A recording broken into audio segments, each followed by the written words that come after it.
गोरखपुर करपत्री महाराज के लिए याद किया जाए, गोरखपुर जुगानी जी के लिए। बताइए ना, जुगानी जी के नाम पे कितना अवार्ड है गोरखपुर में।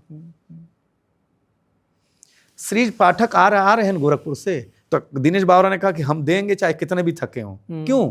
क्योंकि आप गोरखपुर में जो आज ये पॉडकास्ट जाएगा तो गोरखपुर के, अब मैं कहूँगा मेरा गोरखपुर बहुत अच्छा है। क्यों अच्छा है? अच्छा है क्योंकि मैं वहां से पैदा हुआ हूँ। और खराब ये है कि मेरी शादी में ये मांगा गया कि राजदूत मिली तभी बिया हुई।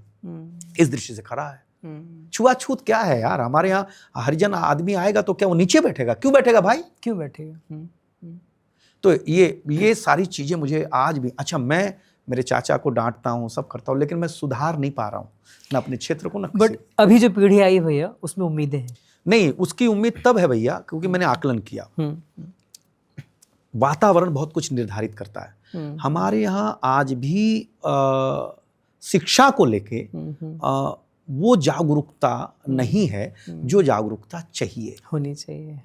हमारे यहाँ आज भी अगर कोई राजनीतिक पार्टी एक पार्टी कर दे तो सारे लोग गमछा लपेट के एक नया कुर्ता सिया के चल जाएंगे उनके साथ। हम कह ले कि बिल्कुल जायज चाहिए, राजनीति हमारा करना धर्म है, लेकिन उसके अलावा जिस उम्र में आप हैं, आप जिन जवाबदारियों के हैं, आपका समाज जो है ना, जब एक आईएएस निकलेगा, एक आईपीएस निकलेगा और वो एक फोन करेगा ना किसी गोरखपुर के डीएम को कि हम इस गांव से भैया देख रहे, तो आपको बताऊं कि वो गांव एक चुनावी उसके अंदर 5 साल के अंदर वो गांव ठीक हो जाएगा।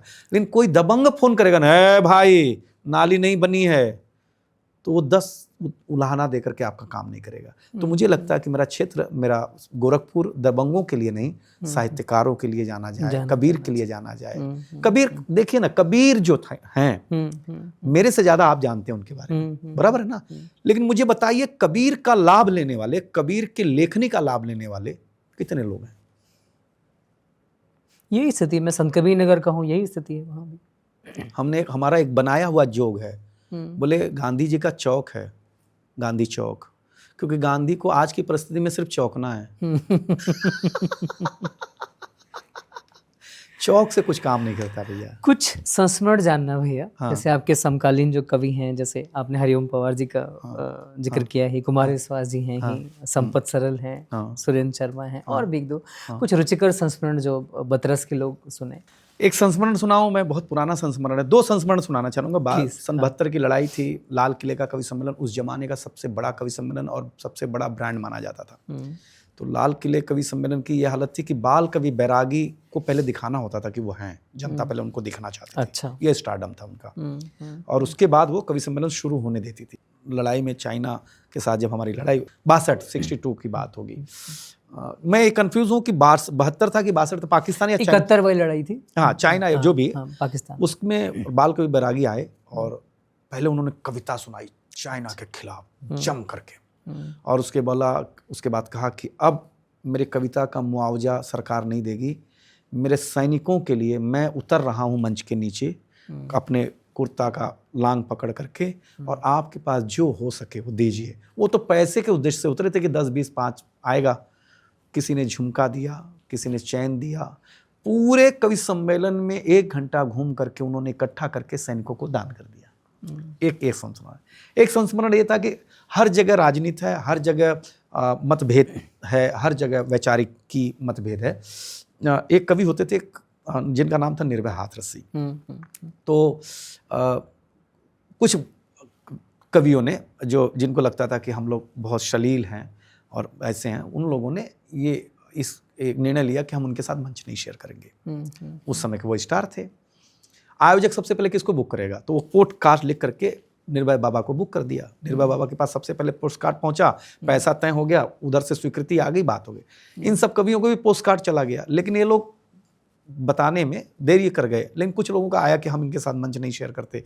तो अब तो बात आई गई होगी, कवि सम्मेलन का तारीख आ गई, सारे लोग पहुंच गए। सब कवियों ने कहा कि तो निर्भय बाबा पढ़ेंगे कि तो हम लोग पढ़ेंगे। तो अकेले से कवि सम्मेलन तो चलेगा नहीं। उस जमाने में तो 9 बजे शुरू करके सवेरे 6 बजे से था। तो आयोजक निर्भय बाबा के पास गया और कहा कि बाबा आप कविता आज नहीं पढ़ सकते क्योंकि सारे कवियों ने आपके साथ पढ़ने से मना कर दिया। तो बाबा ने कहा कि तू मेरा पैसा दे दे, नहीं पढ़ेंगे।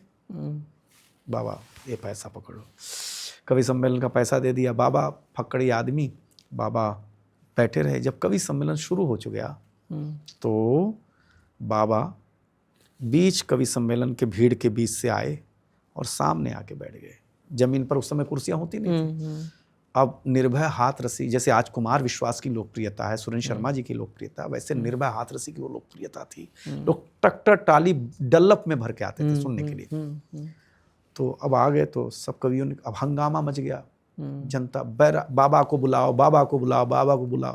अब मंच क्या करे? तो मंच के लोगों ने कहा कि अब भाई अब तो जनता जनार्दन है। तो आयोजक गया बाबा के पास, बोले कि बाबा चलिए, भैया पैसा, बोले वो तो ले लिया, बोले वो तो नहीं पढ़ने का था।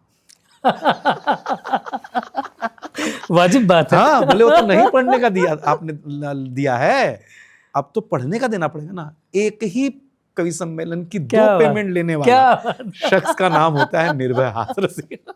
तो बहुत सारे सुरेंद्र शर्मा जी एक ऐसे शख्स हैं हमारी इंडस्ट्री में, अब तो अमूमन सब लोग करते हैं, लेकिन सुरेंद्र शर्मा जी आज भी जितनी मदद वो करते हैं सामान्य जन की, शायद ही कोई करता हो। मैं वो अंडरलाइन कर रहा हूँ, मतलब जितना वो करते हैं।